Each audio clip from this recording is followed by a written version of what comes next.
Contact capital to the rescue. What happens to average people like you and me?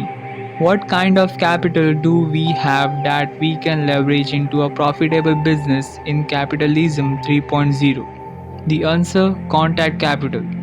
You see, we may not have the technical talents to flourish in capitalism 3.0, but we do have contacts. And in capitalism 3.0, where the cold, high-tech internet is rewriting the rulebook, people will seek the warmth of high-touch contacts. And the more high-tech the world becomes, the most people will seek high-touch experiences and encounters.